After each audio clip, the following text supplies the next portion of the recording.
What is wrong with the Pakistani middle class?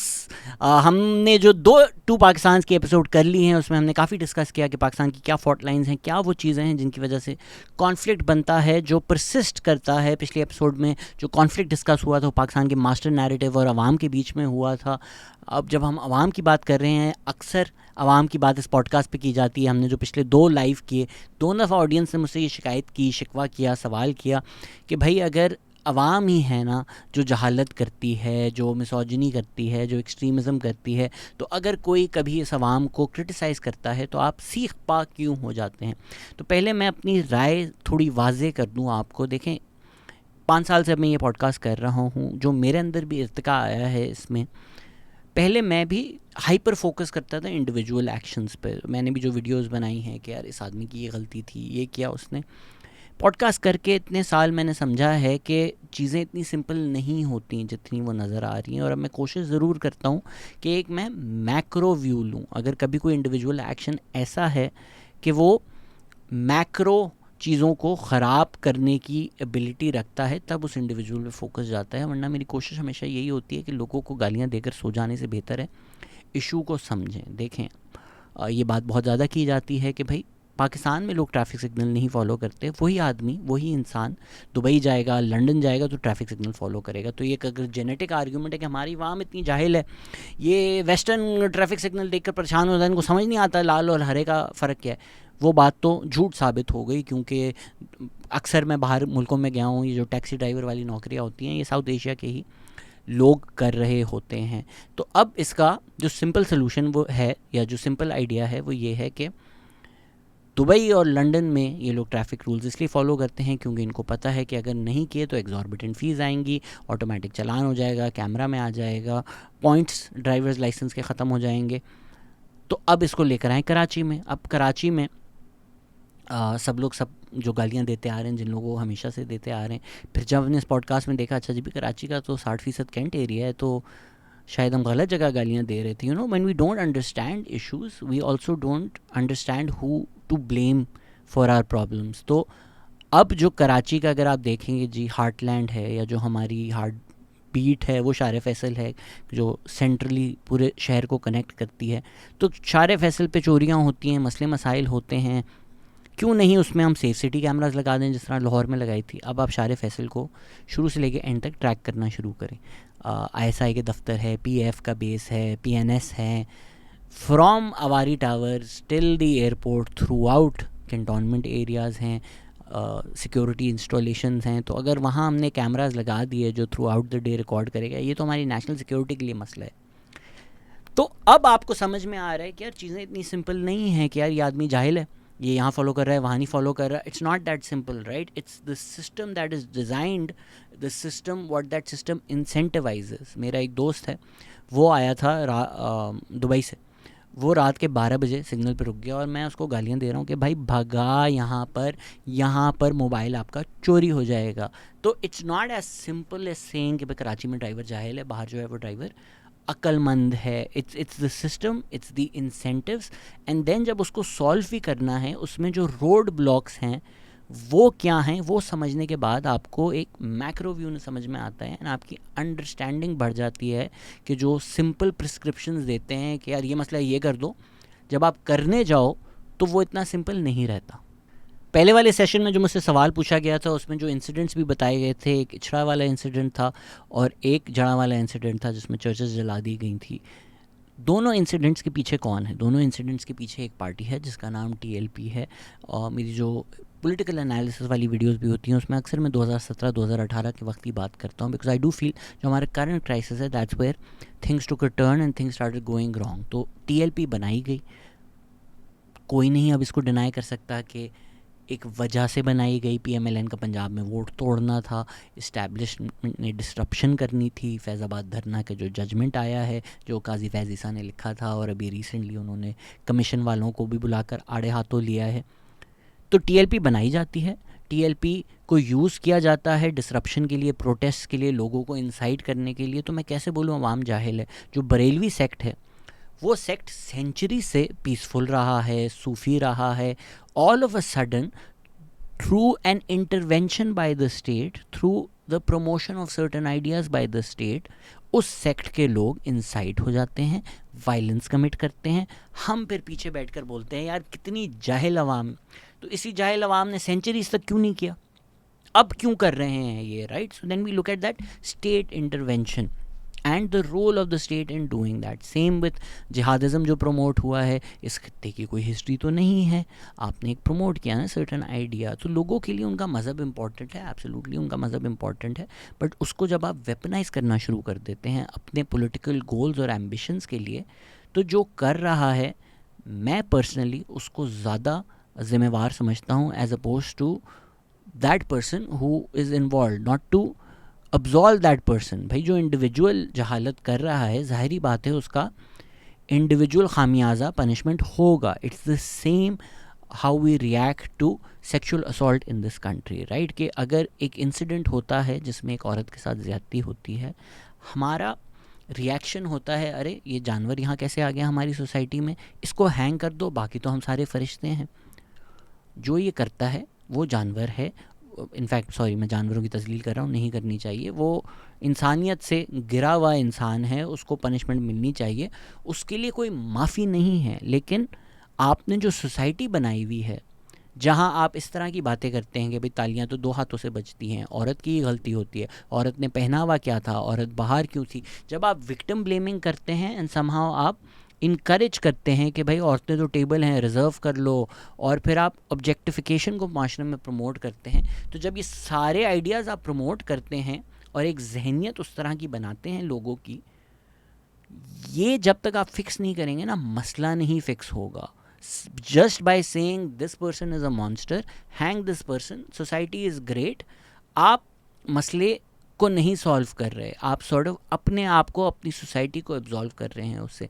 It's the same with extremism, right? कि genetically हमारे अंदर कोई gene नहीं है कि हम एक्सट्रीमिस्ट रहे हैं, क्योंकि इस खत्ते की तारीख को एग्जिस्टेंस की रही है। रिलीजियस लाइंस पर आपको कोई जंगें नहीं नज़र आएंगी इसमें हिस्टोरिकली। इवन जो अब थोड़ी हिस्ट्री को रिवाइज़ कर रहे हैं, रिविजनिस्ट हिस्ट्री लिख रहे हैं, वो प्रिटेंड कर रहे हैं कि अगर तो कोई मुस्लिम लीडर जंग लड़ रहा था वो एक मुस्लिम वॉर थी अगेंस्ट हिंदूज़, जबकि आप जब डिटेल्स में जाएं उनकी तो उन्हीं की आर्मी में हिंदू भी थे, उन्हीं की आर्मी में मुस्लिम भी थे। The war was territorial not religious. तो एक कलोनियल सोच के तहत मज़हब की प्री एमिनेंस लेकर आए कि वो डिवाइड एंड रूल कर सकें, और वही ये कलोनियल सोच है जो परपेचुएट हो रही है पाकिस्तान में, कि जो नेटिव सैवेज है ये जाहिल है, ये अनपढ़ है, हम लोग इससे बेहतर हैं, हम कल्चर्ड हैं, हमने इसको सिविलाइज करना है। हमने जो हमारी इलेक्शन सीरीज़ की उसमें मैंने आपको डायरेक्टली दिखाया कि किस तरह जो अवाम है, अवाम को जब जब मौका मिला है वोट देने का, उन्होंने तो बनिस्बत सही वोट दिया है। ये जो हमारी एक एलीट क्लास है, एलीट कैप्चर है, इस्टेब्लिशमेंट है, सारा काम तो उन्होंने ख़राब किया है, राइट? कि मतलब जिन लोगों के आबाओ अजदाद अयूब खान के बूट पॉलिश करते थे, ज़ियाउल हक के बूट पॉलिश करते थे, मुशर्रफ के बूट पॉलिश करते थे, वो इसी मिलिट्री इस्टेब्लिशमेंट का हिस्सा है। बट एलीट कैप्चर भी थोड़ा बज़वर्ड बन चुका है। अपनी राय से बाहर आकर वापस अगर मैं किताब पर आना चाहूँ, समझना चाहूँ, आई फील इस किताब को लेंस बनाकर हम पूरी सीरीज़ ये कर रहे हैं क्योंकि बातें ये शायद इतनी नई ना लगें। एक तो आपको एक एकेडमिक क्रेडिबिलिटी मिल जाती है कि मोहम्मद वसीम ने सारा काम किया हुआ है, अगर आप किताब खोलेंगे आपको हर एक चीज़ की सोर्स भी मिल जाएगी, साथ ही साथ आपको एक फ्रेमवर्क मिल जाता है चीज़ें समझने के लिए। तो I think is done a phenomenal job and again this book is a must read for everybody. तो आज की जो बुक है उसमें हम डिस्कस कर रहे हैं, जो मोहम्मद वसीम ने कहा है, दो पावर सेंटर्स हैं इस मुल्क में, एक स्टेट एलीट है, एक पॉलिटिकल एलीट है। तो स्टेट एलीट वो होती है जो इस्टेब्लिशमेंट के साथ होती है, और पॉलिटिकल एलीट वो होती है जो पॉलिटिकल क्लास पार्लियामेंट के साथ होती है। एक डीप स्टेट का आइडिया हर ही मुल्क में परसिस्ट करता है। पाकिस्तान में ये डिस्कशन थोड़ा ज़्यादा होता है इस्टेब्लिशमेंट पॉलिटिक्स, क्योंकि पाकिस्तान में पॉलिटिकल लेजिटिमेसी नहीं है और उसको बनने नहीं दिया जाता है, राइट? इसीलिए मुझे कभी कभी टीवी देखना इतना फ्रस्ट्रेटिंग लगता है, या इवन ऑनलाइन डिस्कशंस इतने फ्रस्ट्रेटिंग लगते हैं कि आप elephant in the room address करे बगैर बात कैसे कर सकते हैं, राइट? जिस तरह आईपीपीज़ की बड़ी बात होती है, आईपीपी ने ये किया, आईपीपी ने वो किया, आईपीपी के ये इशू हैं, इस तरह इकॉनमी हो गई। अब इसको ब्रेक डाउन करें, आईपीपी क्या होता है? Independent power plants. तो उनको क्या ज़रूरत थी? ये इकोनॉमिस्ट जो हैं वो आपको ये तो आके बताएंगे कि भाई if you look at the economics of the matter there was no need to guarantee ये रिटर्न्स, वो सेंस ही नहीं बनता। पर अगर उनसे फिर सवाल पूछा जाए कि क्या करते फिर, पावर नहीं है, मतलब पावर जनरेशन नहीं है, तो फिर उनके पास अक्सर जवाब नहीं होता। आतिफ मियाँ is the only one who gave me the answer कि फिर नहीं करना चाहिए था, which is a fair argument to make. The thing that people miss out on in this argument is कि क्यों स्टेट गारंटी दे रहा है? क्या बाकी मुल्क भी हैं जो इस तरह स्टेट गारंटी देते हैं, या सीपैक में भी स्टेट गारंटी देते हैं? क्या ज़रूरत है पाकिस्तान को हर चीज़ में स्टेट गारंटी देने की? क्योंकि हमारे स्टेट ने, हमारी इस्टेब्लिशमेंट ने हमारी पॉलिटिकल लेजिटिमेसी नहीं बनने दी, हमारी पॉलिटिकल लीडरशिप की लेजिटिमेसी नहीं बनने दी। तो अगर ये पॉलिटिकल लीडरशिप किसी प्राइवेट इन्वेस्टर के पास जाए और बोले यार पाकिस्तान में पैसे लगा दो, बोले मुझे ये नहीं पता कि तुम शाम तक हो गए, अगले दिन हो गए, लेट अलोन 10 साल, 15 साल, 50 साल, 100 साल के लिए मैं पाकिस्तान में इन्वेस्ट करूं, नहीं हो सकता, राइट? तो इसीलिए जो इन्वेस्टर पाकिस्तान में आता है वो कहता है मुझे स्टेट गारंटी दे दो।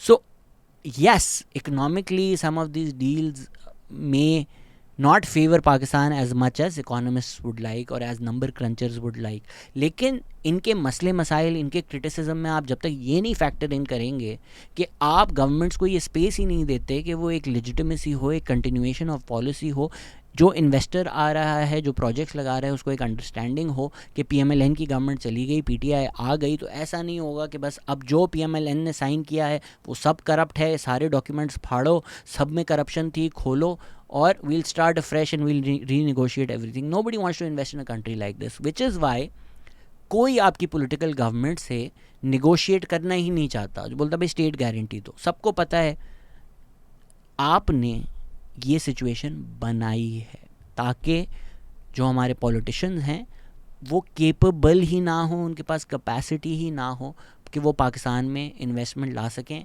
अपनी गारंटी पर।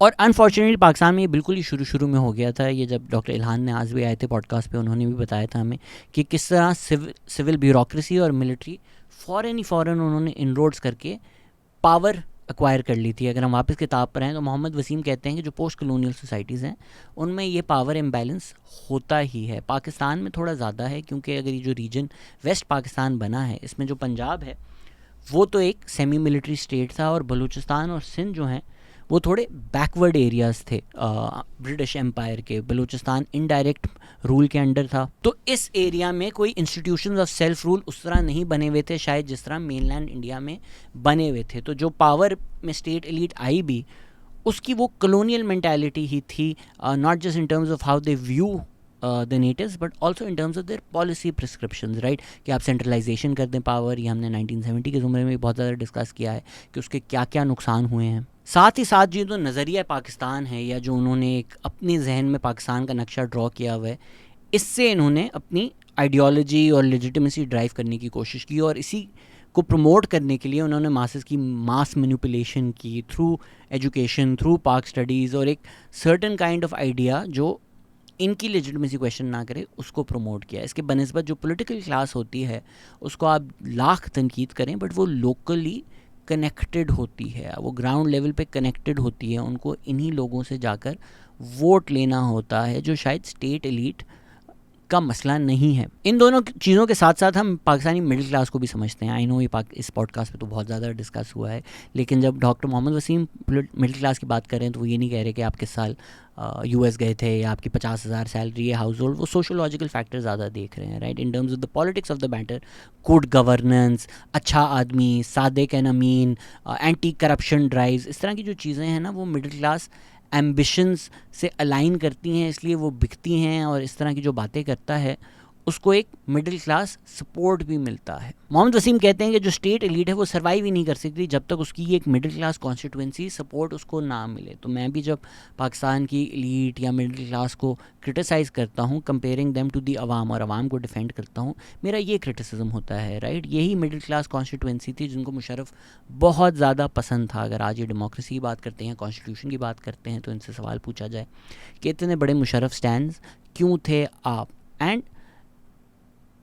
It plays out that way, right? कि कराची में लोग सेलिब्रेट कर रहे हैं कि मुशर्रफ बहुत अच्छे हैं, ये हो रहा है, वो हो रहा है। डॉक्टर खुर्रम हुसैन जब आए थे पॉडकास्ट पे, उन्होंने समझाया कि इकॉनमी के साथ मुशर्रफ ने किया क्या, the price that we paid for this development of Karachi that people claim.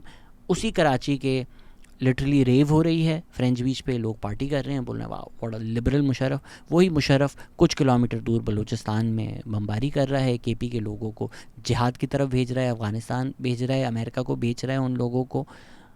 But somehow still that aspirational middle class जो अपने आप को मुशर्रफ में देखती है, अपने आप को एक बलोच में नहीं देखती है, एक पशतून में नहीं देखती, दे सी themselves being reflected in Musharraf, and Musharraf is saying the things जो उनके एम्बिशंस हैं वो मुशर्रफ को सपोर्ट करते हैं।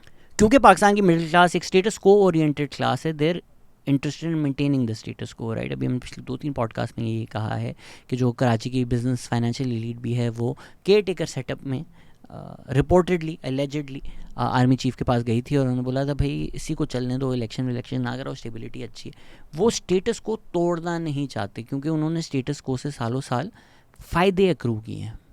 तो अब जो पाकिस्तान की मिडिल क्लास है उसमें lawyers, working professionals, doctors, engineers, intelligentsia, इन सबको शामिल कर सकते हैं। ये समहाउ कहीं ना कहीं एक स्टेट एपरेटस भी बन जाता है कि स्टेट अपनी जो फ़िलासफ़ी और आइडियोलॉजी है उसके ये गार्डियंस बन जाएं। इनका डॉक्टर मोहम्मद वसीम लिखते हैं कि एक मैनेजेरियल अप्रोच होता है। जो डॉक्टर इशरत हुसैन आए हुए थे इस पॉडकास्ट पे, उन्होंने ये भी कहा कि आवाम को कोई फ़िक्र नहीं कि वो डिक्टेटर हो या डेमोक्रेट हो, परफॉर्मेंस चाहिए आवाम को। वो कहीं ना कहीं इस मिडिल क्लास सोच की अक्कासी कर रहे हैं, आवाम की नहीं कर रहे।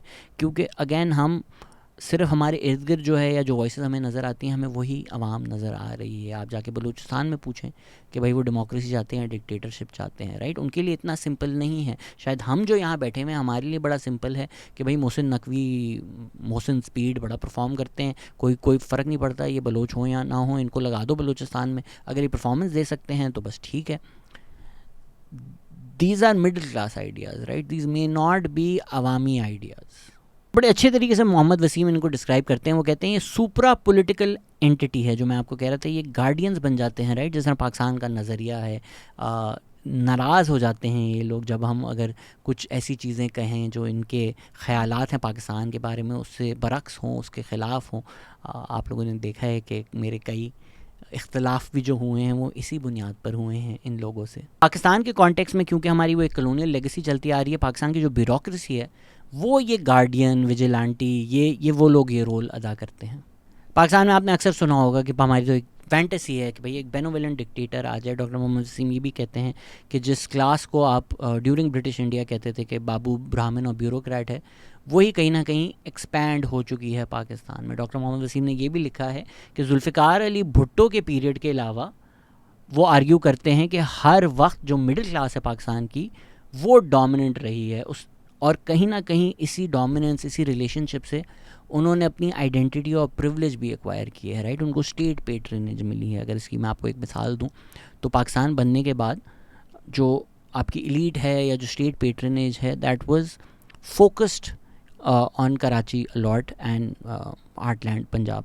जब ज़ियाउल हक आए उन्होंने ये स्टेट पेट्रनेज एक मिलिट्री एलीट और एक अपने फेवरेबल लोग क्रिएट करने के लिए पंजाब मूव की। तो जो कराची की एलीट है वो काफ़ी सीखपा हो गई थी, वो काफ़ी नाराज़ हो गई थी from that happening. Doctor Mohammad Wasim ये भी लिखते हैं कि पार्टीशन के बाद कई जो लोअर मिडिल क्लास थी वो मिडिल क्लास हो गई। स्पेसिफिकली वो कहते हैं कि जो रेफ्यूजीज़ आए थे उनको allotments, official help in business openings and recruitment to jobs जो मिली हैं उसकी वजह से एक अपलिफ्टमेंट भी हुई लोअर मिडिल क्लास से मिडिल क्लास।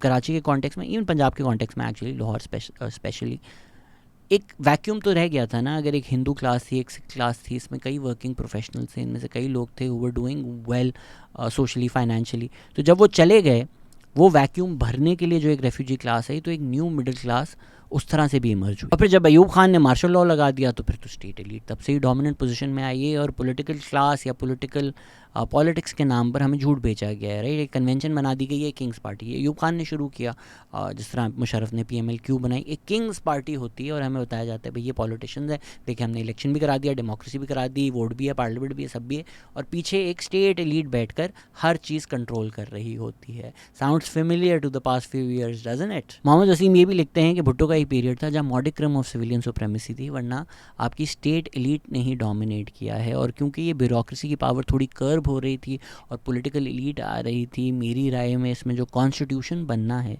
ये एक बहुत बड़ा स्टेप था कि एक पॉलिटिकल कंसेंसस से रूल्स ऑफ द गेम बनाए जा रहे हैं।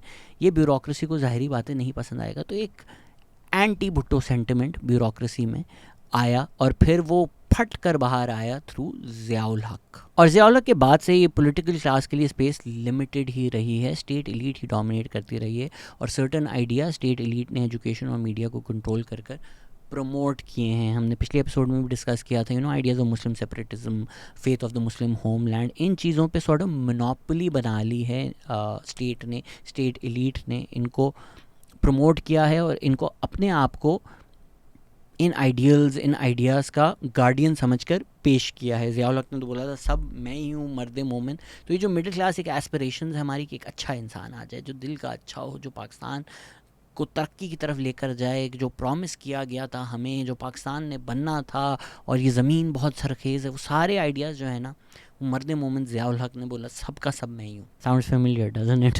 साथ ही साथ मोहम्मद नसीम ये भी कहते हैं कि थोड़ा तजाद भी पैदा हो जाता है, राइट, कि एक तरफ तो आपने ये बातें ज़रूर करनी हैं क्योंकि वो आपकी एक एक्सक्लूजनरी आइडेंटिटी का हिस्सा है कि हम एंटी वेस्टर्न हैं, लेकिन और ये भी करना है कि अच्छा हम इंडिया के हिस्सा थे और ये जो सारे त्यौहार हैं वो भले यहाँ पे शुरू हुए हों। इंटरेस्टिंगली जो लोग इंडिया में हैं, शायद if I am wrong correct me, but मुझे अभी किसी मेरे एक हिंदू दोस्त ने बताया कि होली जो है वो यहीं से ओरिजिनेट हुई है। जो एरिया पाकिस्तान है वहाँ सबसे पहले होली हुई थी, बसंत यहाँ से ओरिजिनेट हुई है।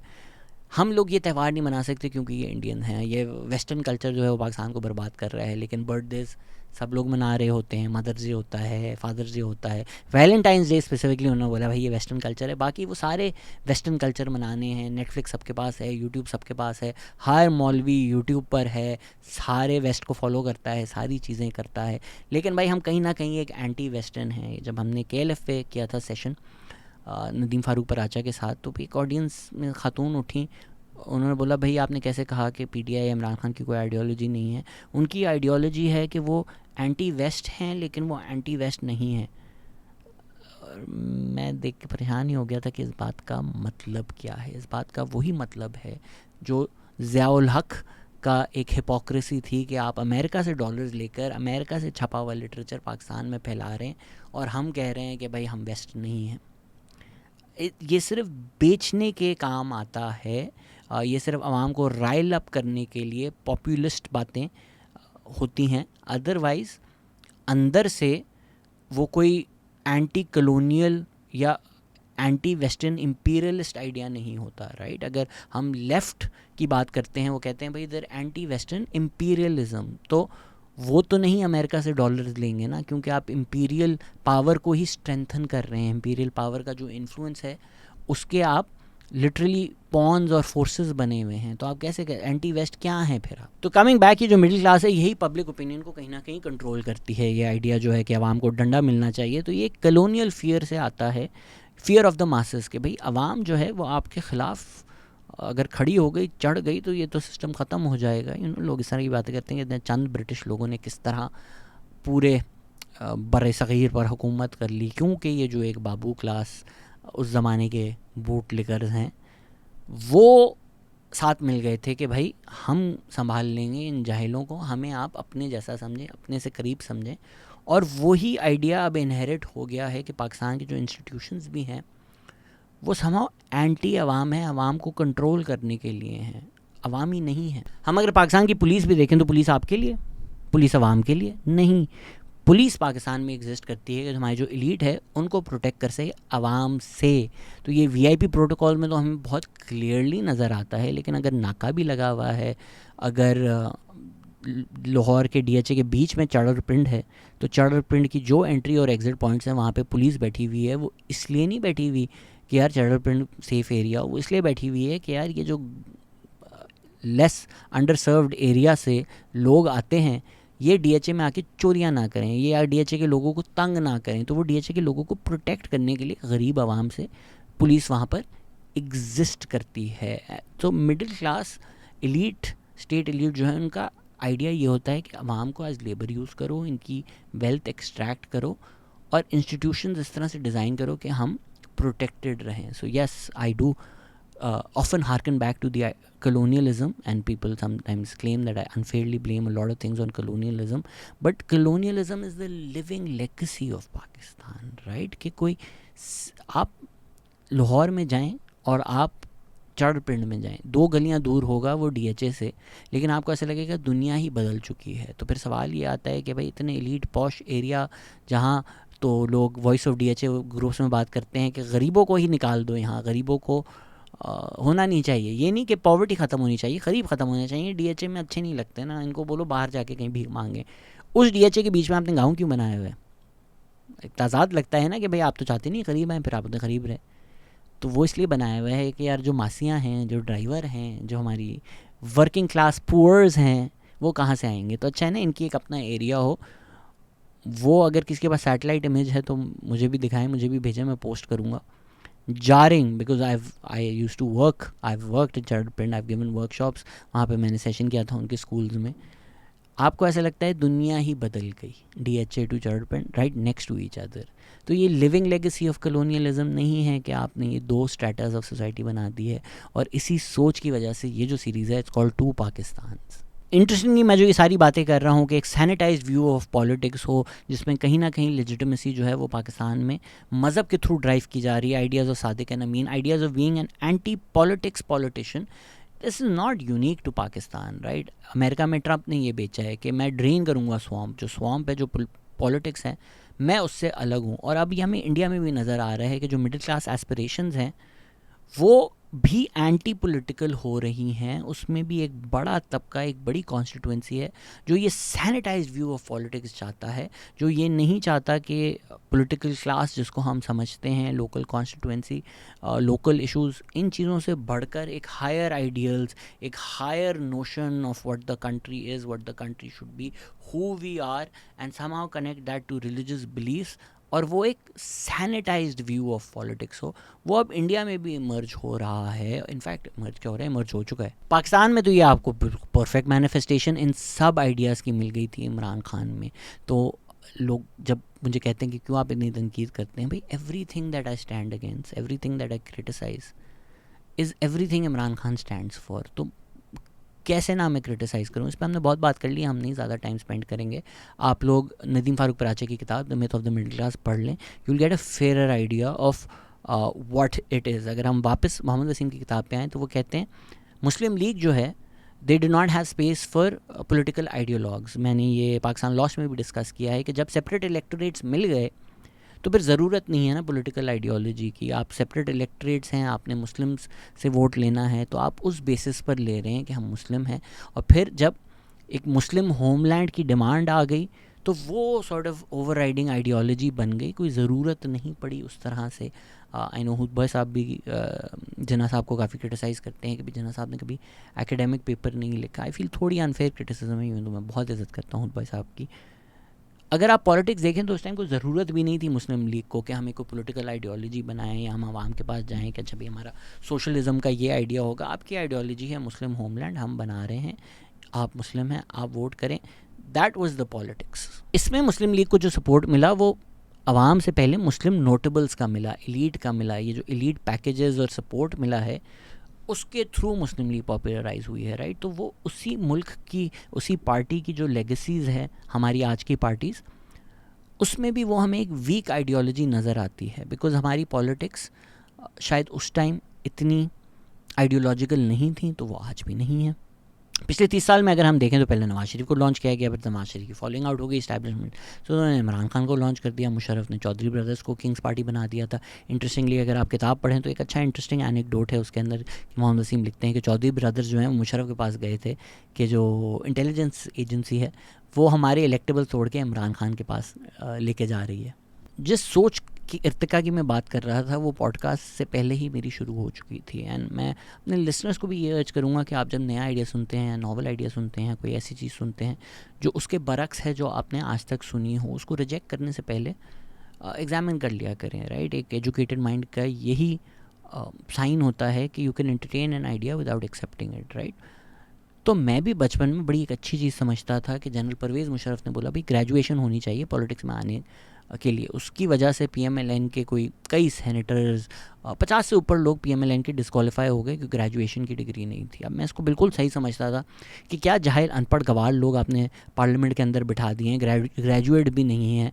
इनफैक्ट ये आज तक इस तरह की चीज़ें टीवी पर रेगुलरली डिस्कस हो रही होती हैं। देखिए फंडामेंटली हमारी जो पॉलिटिक्स है वो एंटी पुअर है। आपने एक पॉलिटिकल सिस्टम इस तरह का बनाया हुआ है कि आपके पास करोड़ों ना हो तो आप तो पॉलिटिक्स का हिस्सा हो ही नहीं सकते। और फिर वही उसी तरह की जाहिलाना कॉलोनियल सोच के भाई जाहिल को क्या पता पॉलिटिक्स का। मेरी नज़र में एक गरीब आवाम का जो नुमाइंदा है, जो डील करता है डेली गवर्नमेंट के साथ, लोगों के साथ, उसको ज़्यादा पता होगा बनिस्बत उन लोगों के जो उस सिस्टम का हिस्सा नहीं है, बाहर से पढ़कर आ रहे हैं, जिनको शायद समझ ही नहीं कि मसला क्या है और इसका सलूशन क्या है। तो ज़रूरी नहीं है कि अगर आपने ग्रेजुएशन डिग्री की हुई है, आपके पास एक इंजीनियरिंग की डिग्री है, आपके पास एक MA है, आपके पास एक BA है, तो ही आप नुमाइंदे बन सकते हैं आवाम के। ये अब मुझे बहुत चीज़ सेंसलेस लगती है। और जनरली जो हमारी पॉलिटिक्स एंटी पुअर हो गई है, उसी की मुझे एक और गेट कीपिंग स्ट्रैटेजी लगती है टू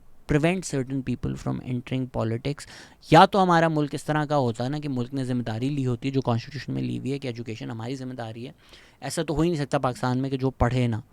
जब आपने मुल्क इस तरह का बनाया हुआ है जिसमें एक हाई परसेंटेज ऑफ बच्चे आउट ऑफ स्कूल हैं बच्चे, तो फिर कहाँ से वो ग्रेजुएट होंगे?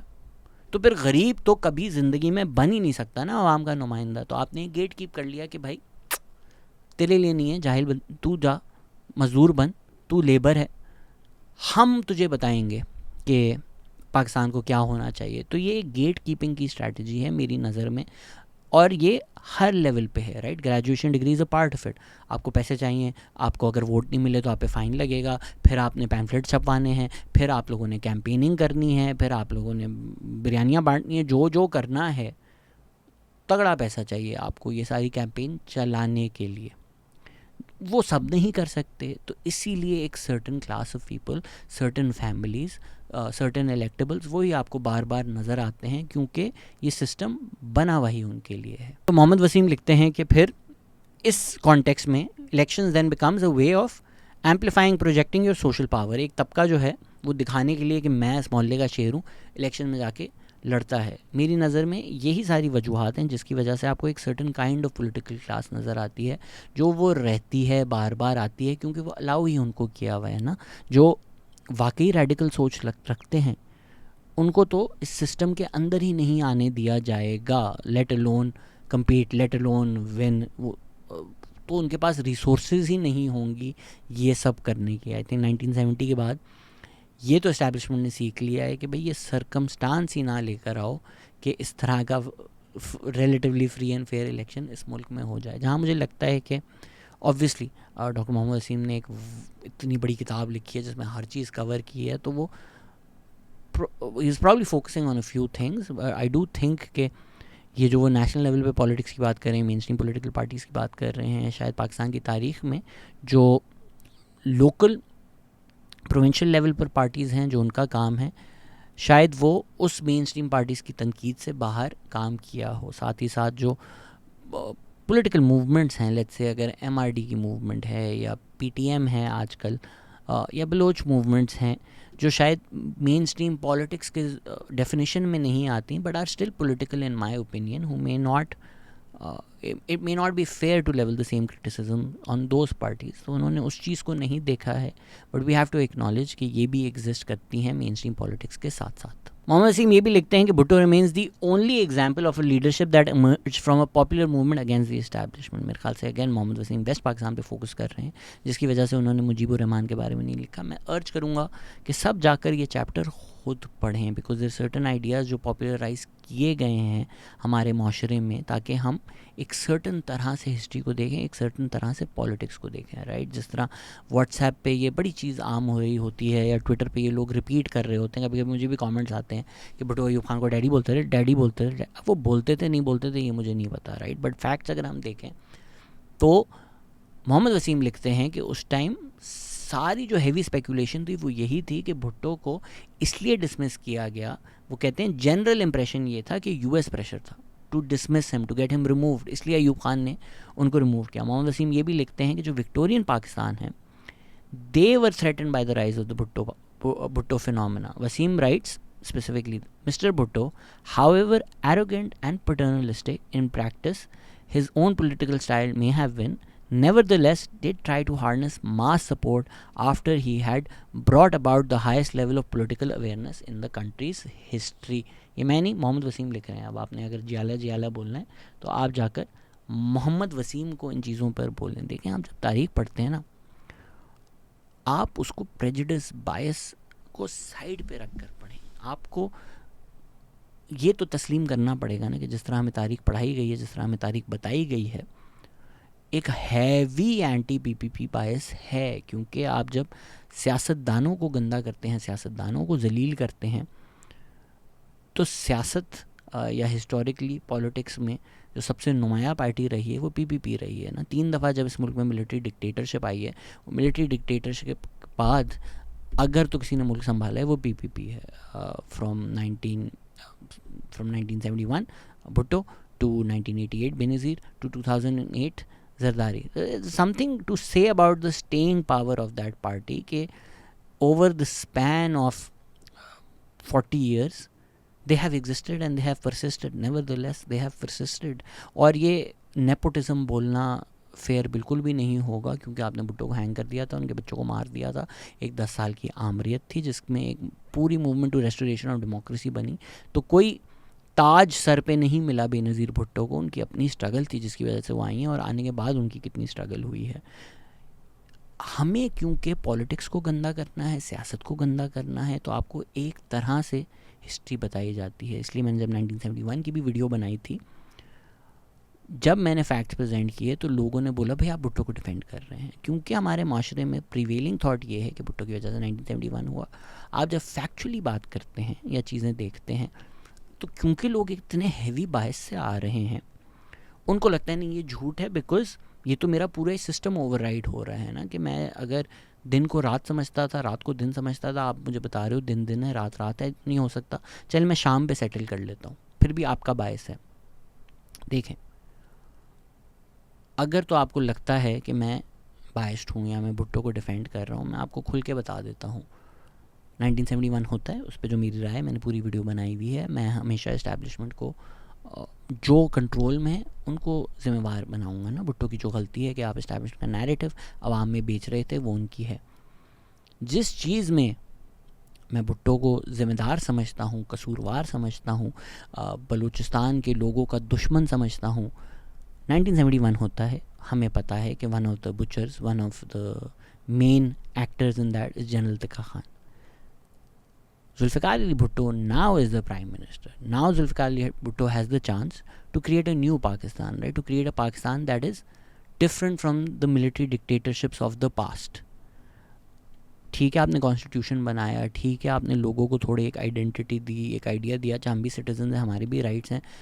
All of those come from the constitution, right. Constitution में भी बलोच लीडर्स के साथ अनफेयरनेस हुई थी, बिजंजो के साथ Bhutto did not stay true to his words. Those conflicts also exist, but that's not what I'm talking about. Zulfikar Ali Bhutto ने जनरल तिक्का खान को भेज दिया बलूचिस्तान में टू कंट्रोल द अनरेस्ट। अब ये वही आमराना हरकत नहीं है। अगर हम याया खान को कहते हैं कि आपने जनरल तिक्का खान को भेजा बांग्लादेश में, तो जुल्फ़िकार अली भुट्टो ने बलूचिस्तान में नहीं भेजा जनरल तिक्का खान को। बलूचिस्तान में लोगों का कत्ल नहीं हुआ, बलूचिस्तान में सिविलियंस का कत्ल नहीं हुआ। क्या इसके जुल्फ़िकार अली भुट्टो नहीं है ज़िम्मेदार? क्या जुल्फ़िकार अली भुट्टो उन लोगों के कातिल नहीं है? बिल्कुल हैं। खुलकर बोल रहा हूँ ना, मैं खुलकर आपको बता रहा हूँ, तो मेरा कोई बायस नहीं है इसमें, या मैं कोई भुट्टो को हिस्ट्री में एब्जॉल्व करने की कोशिश नहीं कर रहा। जो उनकी ज़िम्मेदारी है, जो उनकी गलती है, खुलकर जिन लफ्ज़ में आप बोलना चाहते हैं आप बोलें और करें। तो फिर सवाल ये आता है कि भाई अगर हमारे हिस्टोरियंस, हमारी स्टेट की एलीट, हमारे प्रोपेगेंडा कंट्रोल करने वाले चाहते हैं कि आप भुट्टो से नफ़रत करें, चाहते हैं आप पॉलिटिक्स से नफ़रत करें, चाहते हैं आप पीपीपी से नफ़रत करें, तो वो आपको तारीख़ में ये आइडिया से प्रमोट करते हैं कि 1971 में भुट्टो का क्या रोल था। वो ये आपको क्यों नहीं बताते? काफ़ी लोग जो सुन रहे हैं उनके लिए शायद ये भी सरप्राइजिंग हो, वेट व्हाट, भुट्टो ने जनरल तिक्का खान को भेज दिया था बलूचिस्तान में अनरेस्ट कंट्रोल करने के लिए, और उसके बाद जितना सिविलियन अनरेस्ट हुई, डेथ्स हुई लोगों की, इसी वजह से आपको ये चीज़ नहीं बताई जाती। क्योंकि जब आप भुट्टो को इस चीज़ का ज़िम्मेदार बनाएंगे, तब आपसे ये भी सवाल पूछा जाएगा कि भाई क्यों अनरेस्ट हो रही थी बलूचिस्तान में, क्या भुट्टो के बाद से वो अनरेस्ट ख़त्म हो गई, क्या आज वो अनरेस्ट नहीं हो रही, क्या जनरल तिक्का खान की जो लेगेसी है वही नहीं चल रही। ताकि आप ये सवाल ना पूछें, आपको जुल्फ़िकार अली भुट्टो ने बलूचिस्तान में जो किया वो नहीं पढ़ाया जाता। मैं जो आपको ये बता रहा हूँ, आप मुझे जियाला बोलेंगे, आप मुझे बायस बोलेंगे, जो खुलकर बता रहा है ये, लेकिन आपको ये भी बता रहा है कि 1971 में आप जितना उनको ज़िम्मेदार बनाते हैं वो उतने ज़िम्मेदार नहीं हैं। So am I being fair, और the history that you have been taught with a heavy bias and a heavy propaganda is fair? Ask yourself that. वापस अगर आज के टॉपिक पे आएँ तो हमारी जो स्टेट एलीट है उसने मिडिल क्लास सपोर्ट के साथ पूरा कंट्रोल ले लिया है, right? Same that I am talking about with Zulfikar Bhutto. आप जब अयूब खान की डेकेड ऑफ डेवलपमेंट की बात करते हैं, आपने पॉजिटिव ही करनी है। काफ़ी लोग हैं जिसके जो उसके नेगेटिव असरात हैं वो आपने पहली दफ़ा शायद हमारी पॉडकास्ट पर ही सुने हों। आप जब नेशनलाइजेशन की बात करते हैं, right, I am also not completely in favour of nationalisation, but it's a debate, it's a conversation, it's not as simple as saying nationalisation ने मुल्क बर्बाद कर दिया, राइट? उससे पहले जो है, उसके बाद जो है, हज़ारों करोड़ों फैक्टर्स हैं। तो उसका जो एक काउंटर नैरेटिव आपको कभी नहीं पेश किया जाएगा, राइट? ज़ियाउल हक को इस्लाम से जोड़ दिया जाएगा कि ज़ियाउल हक की बुराई करना तो इस्लामिक सिस्टम के ख़िलाफ़ है, ब्लास्फेमी है। उसी तरह से आपको हिस्ट्री पढ़ाई जाएगी।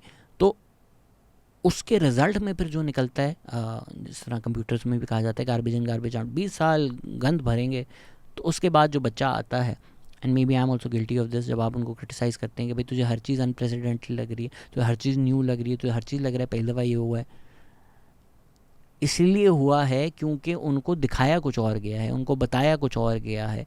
तो उस इंसान की शायद इतनी गलती नहीं है, because they've been taught what they've been taught is wrong.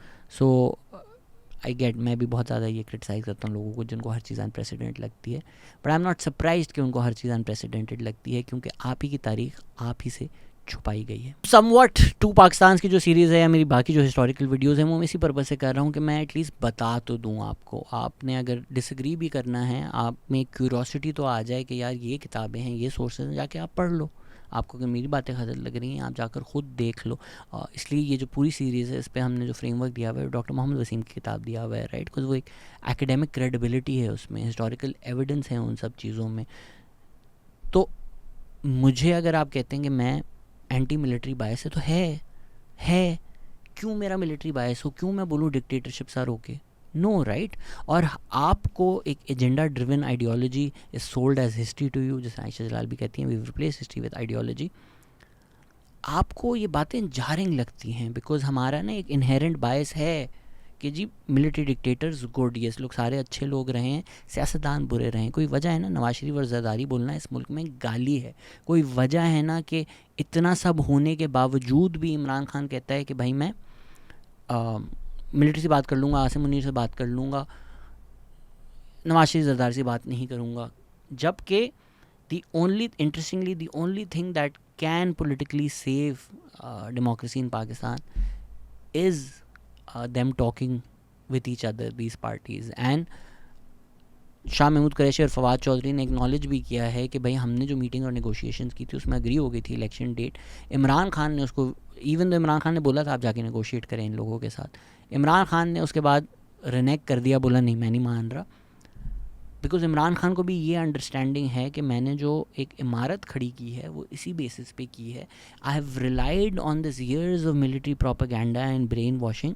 Politics are bad, सियासत is bad, politicians are corrupt, these people are the worst in the world। Ayub Khan क्यों आया? क्योंकि ये जो politicians थे करप्ट हो गए थे, बर्बाद हो गए थे। 1971 क्यों हुआ? क्योंकि मुजीबुर रहमान दुनिया का सबसे बुरा आदमी है, जुल्फ़िकार अली भुट्टो दुनिया का सबसे बुरा आदमी है। आप ये नहीं क्वेश्चन करते कि भाई एक प्राइम मिनिस्टर को फांसी कैसे लगा दी आपने एक मुल्क में, कैसे किया आपने?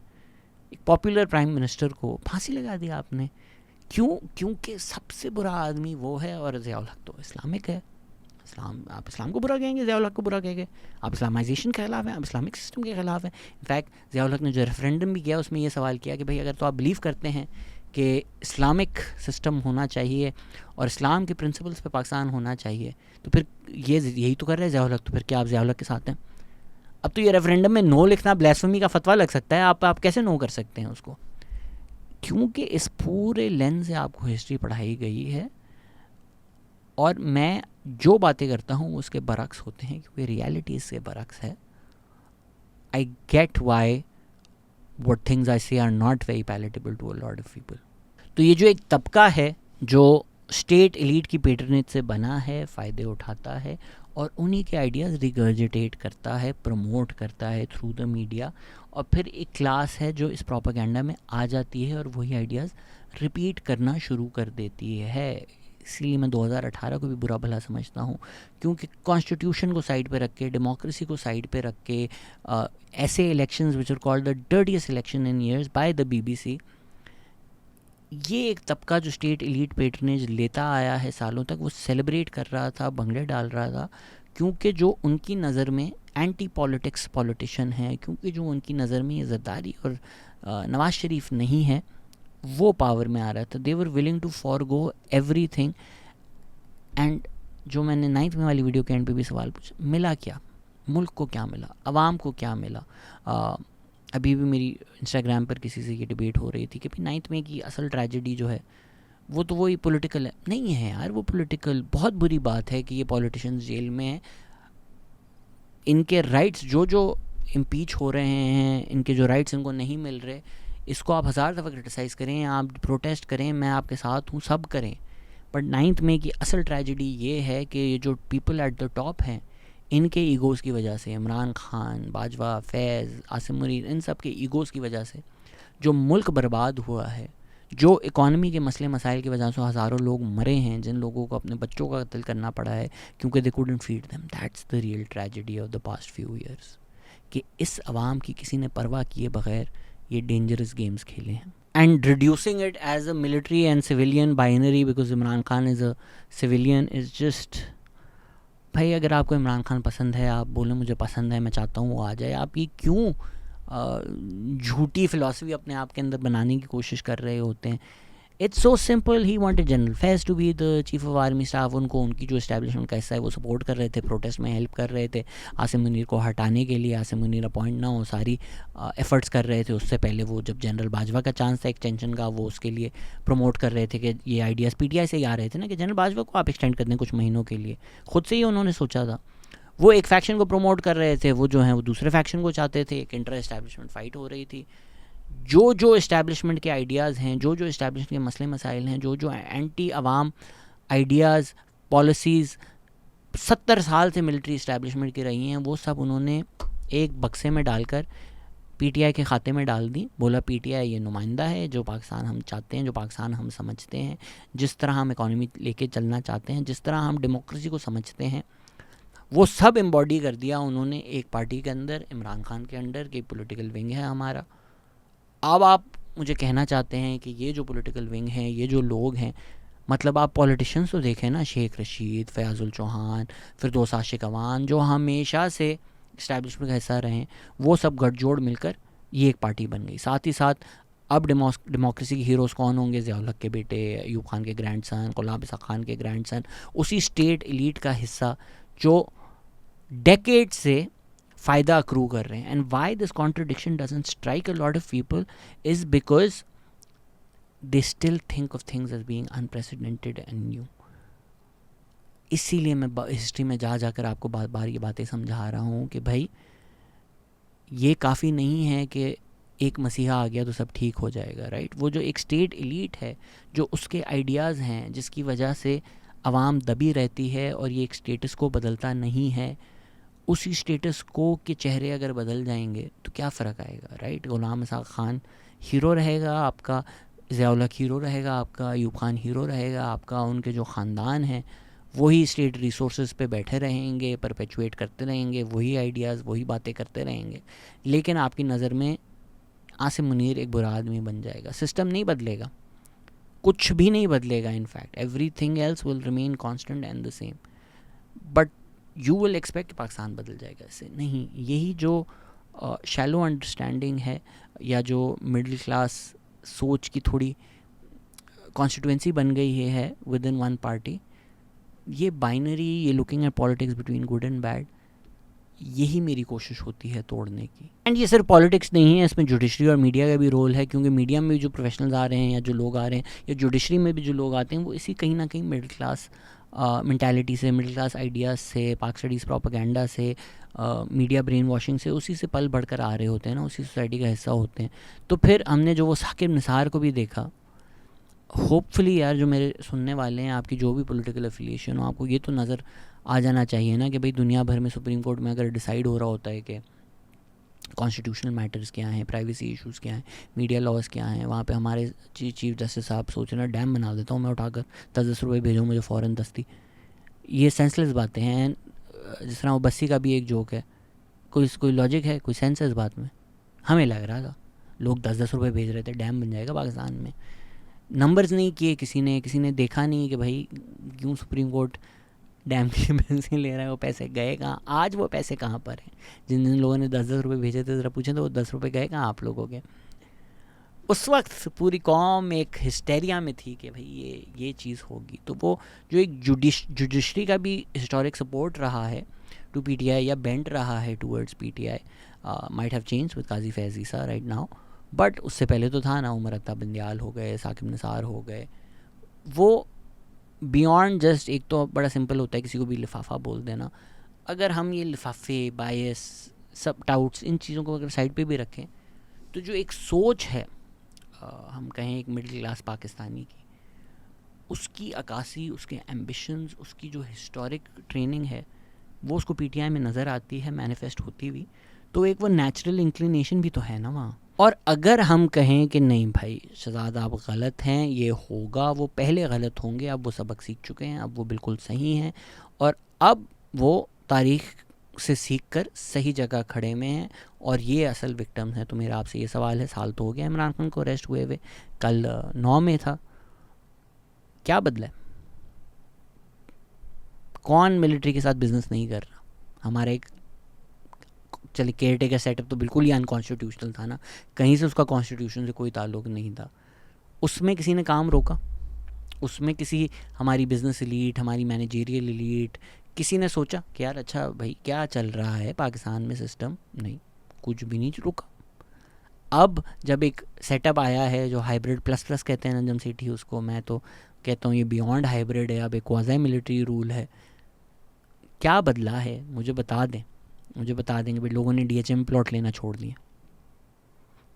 कोई वजह है ना कि डीजी आईएसपीआर आकर इसी क्लास का मजाक उड़ा सकते हैं कि भैया आप लोग तो डीएचए आ रहे हैं।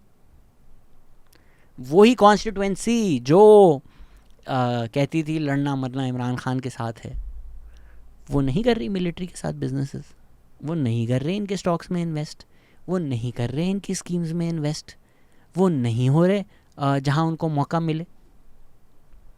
So give me a break, right? Like this is not about ideals, it's about a certain class maintaining their status in society, maintaining the status quo of the society. और वही जो क्लास है वो हमेशा से इस स्टेट एलीट के साथ मिलकर पावर पोजीशन में रही है। Harkens back to the colonial idea कि स्टेट एलीट को, इस्टेब्लिशमेंट को अगर आप वो ब्रिटिश कलोनियलिज्म समझें, तो जो बाबू क्लास है वो अब ये मिडिल क्लास आ गई जो ये स्टेट से पेट्रनेज लेकर अपना स्टेटस मेंटेन करती है कि यार अच्छा ठीक है मैं ये गरीब आवाम नहीं हूँ, मैं इनसे अलग हूँ, और उनको पता है कि भाई मिलिट्री के साथ काम कर कर हमारा काम चलता रहेगा, राइट। अब कामरान खान है वो स्टेट एलीट का तो नहीं हिस्सा ना, बट उन्होंने बड़ी जल्दी फिगर आउट कर लिया था कि क्या पंगे शंगे लेने, stay on the right side of the establishment, solid salary set, my family is set for many years। और कामरान खान का नाम मैं इसलिए ले रहा हूँ क्योंकि वो मिलिट्री वाले ने आके खुद बोल दिया खुल करके हमसे पैसे लेते थे। अब आप मुझे इस बात का जवाब दें कि जब हमारा स्टॉक एक्सचेंज शूट अप कर रहा है, हमारे दुनिया भर में बॉन्ड्स पॉजिटिव हो रहे हैं, our economy is looking stable, investment आ रही है, मैं कंसिस्टेंट रहा हूँ जो मैं ये बातें कर रहा था कि भाई इमरान खान के आने जाने से कुछ भी नहीं बदलेगा, ये तब्दीली आपको एक शैम बेचा जा रहा है, ये सिलेक्टेड होने की जंग है, और असल मसला तो ये एलीट है, ये एलीट कैप्चर है जो नहीं बदलती, या वो लोग ठीक थे जो कह रहे थे नहीं आप झूठ बोल रहे हैं, इमरान खान सबसे बेस्ट है, वो आ जाएगा सब कुछ ठीक हो जाएगा, अगर वो आ गया वो करप्ट नहीं होगा तो फिर कोई करप्ट नहीं होगा, सारे मसले मसाइल हमारे ठीक हो जाएंगे। नहीं ना, वही जो हिस्टोरिकली हमेशा से एक एलीट रही है जिसने सारी रिसोर्सेज कैप्चर की हैं, वही पाकिस्तान चला रही हैं, वही फ़ायदे उठा रहे हैं, और वही आपको सच नहीं बता रहे हैं। तो फिर मैं गलत करता हूँ आवाम की नुमाइंदगी कर कर, मैं गलत करता हूँ उन लोगों की साइड लेकर, उन लोगों के लिए एम्पैथी रखकर जिनसे आपने इतना चुराया है, इतनी रिसोर्सेज लिए हैं और उनके पास खाने के लिए, नान खाने के पैसे नहीं हैं उनके पास। मुश्किल फ़ैसले जी, अवाम गवर्नमेंट्स आकर मुश्किल फ़ैसले लेगी। आप क्या मुश्किल फ़ैसले लेंगे? ये मुश्किल फ़ैसले ले रहे हैं ना, वो आदमी मुश्किल फ़ैसला ले रहा है कि मैंने खाना खाना है, अपने बच्चों को खाना खिलाना है। आप मुश्किल फ़ैसला क्या ले रहे हैं एक एयर कंडीशन रूम में बैठकर अराउंड राउंड टेबल के, जी इलेक्ट्रिसिटी प्राइस ये कर दो, पेट्रोल प्राइस ये कर दो। आप क्या मुश्किल डिसीजन ले रहे हैं? इसमें आपकी क्या मुश्किल है? आपकी तो बिजली फ्री है, आपका तो पेट्रोल फ्री है, आपके लिए क्या मुश्किल डिसीजन है ये? आवाम को गालियाँ देने के साथ साथ हम एक और जिस चीज़ को बहुत गालियाँ देते हैं, बुरा समझते हैं, वो है जमहूरियत। और मेरे ख्याल से अगली वीडियो पसंद आएगी लोगों को, क्योंकि जो चैप्टर 4 है मोहम्मद वसीम की किताब का, वो है एस्टैब्लिशमेंटेरियन डेमोक्रेसी। इंटरेस्टिंग वर्ड है, थोड़ा टंग ट्विस्टर है कि जो पाकिस्तान की डेमोक्रेसी है ये एक एस्टैब्लिशमेंट की बनाई हुई डेमोक्रेसी है। पता तो सबको है, बट उसके हिस्टोरिकल कॉन्टेक्स्ट में जाकर उसको समझना, डिस्कस करना इंटरेस्टिंग होगा। ये जो 2 पाकिस्तान की सीरीज़ है, आई नो थोड़ी लंबी हो गई है ये वीडियो, पर बहुत सारे आइडियाज़ हैं इसमें। मैं अपने आइडियाज़ भी देता हूँ, अपने ख़्याल भी देता हूँ, साथ साथ जो डॉक्टर मोहम्मद वसीम का पॉलिटिकल लेंस है या फ्रेमवर्क है वो भी देता हूँ, और हिस्टोरिकल एविडेंस भी देता हूँ आपको।